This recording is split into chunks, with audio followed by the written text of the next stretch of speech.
Oggi siamo a presentare un evento importante, la stagione 2019. Sì, è un evento importante anche perché è non solo una conferma dell'impegno della Regione e del territorio su un progetto significativo come quello dei treni con materiale storico che percorreranno per il secondo anno la ferrovia pedemontana del Friuli Sacile-Gemona, ma anche perché questo impegno in qualche modo quest'anno è rinnovato e ampliato. La Regione, grazie anche all'impegno dell'assessore Graziano Pizzimenti, ha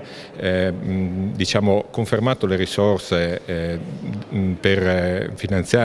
contribuire a finanziare il progetto dei treni con materiale storico, incrementandole e consentendo di poter ottenere quest'anno un incremento dei servizi in termini generali, per cui saranno 26 treni complessivamente nella regione che saranno realizzati nel corso del 2019, 16 dei quali sulla Sacile Gemona e diversi dei quali con locomotive a vapore.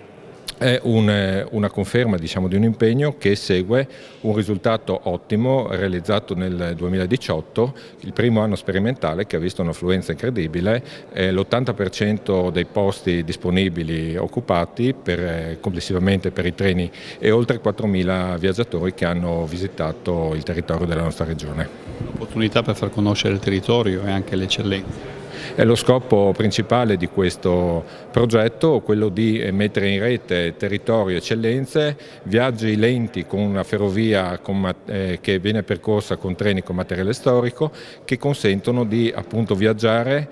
ammirando il territorio, potendone valutare e valorizzare le peculiarità e le eccellenze e quindi anche ovviamente potendo promuovere in questo modo una opportunità di visita che poi ci si augura sia ripetuta nel tempo.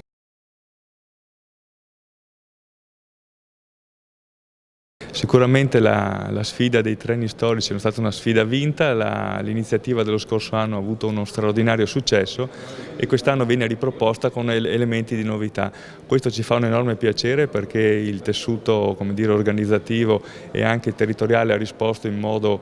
significativo e con grande energia e con grande entusiasmo, e questo significa che i presupposti anche per quest'anno sono veramente importanti. La scorsa edizione è andata oltre le previsioni di adesione da parte di chi si è prenotato e di chi ha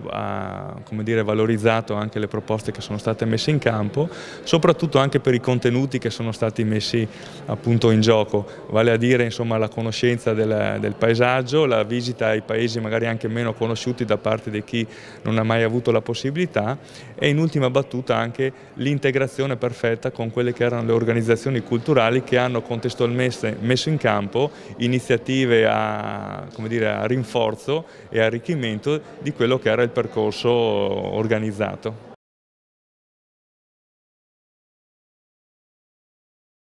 Binari senza tempo 2019, oggi presentato a Sacile. Una bellissima realtà che dopo la prima edizione del 2018 vuole consolidarsi e potenziarsi.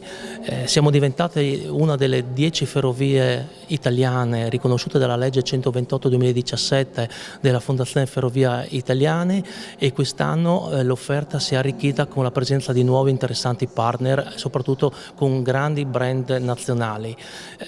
L'aspettativa dei 32 comuni coinvolti è quella ovviamente di migliorare la sinergia e l'offerta turistica mediante il treno. Adesso abbiamo il mezzo, dobbiamo soprattutto metterci dei contenuti che sicuramente lungo la pedemontana non mancano. Avremo la possibilità di offrire e di mettere in vetrina tantissime eccellenze, dalla enogastronomia alle città storiche, alla cultura, alla natura e al paesaggio soprattutto, che questa terra è particolarmente ricca. L'appuntamento quindi è dal 12 maggio e l'ultimo treno è l'8 di dicembre, ci saranno ben 16 possibilità per visitare e soprattutto scoprire questa straordinaria terra. Se uno volesse vedere, cosa deve cercare sul web? Deve cliccare soprattutto la pagina ufficiale Facebook Ferrovia Turistica Sacile Gemona, la Pedemontana del Friuli, ovvero il sito web di Fondazione Ferrovie dello Stato. Una carrozza destinata appunto alle eccellenze del territorio. Sì, quest'anno la sorpresa sarà una carrozza che sarà destinata, dedicata alle eccellenze del territorio, quindi al prosciutto, ai vini, quindi ringrazio Area di Festa, il Consorzio del Prosciutto di San Daniele, ma anche il Consorzio del Collio, del Vini del Collio e tutti i produttori dei presidi slow food che metteranno a disposizione le loro eccellenze enogastronomiche per coccolare i passeggeri lungo questo splendido viaggio.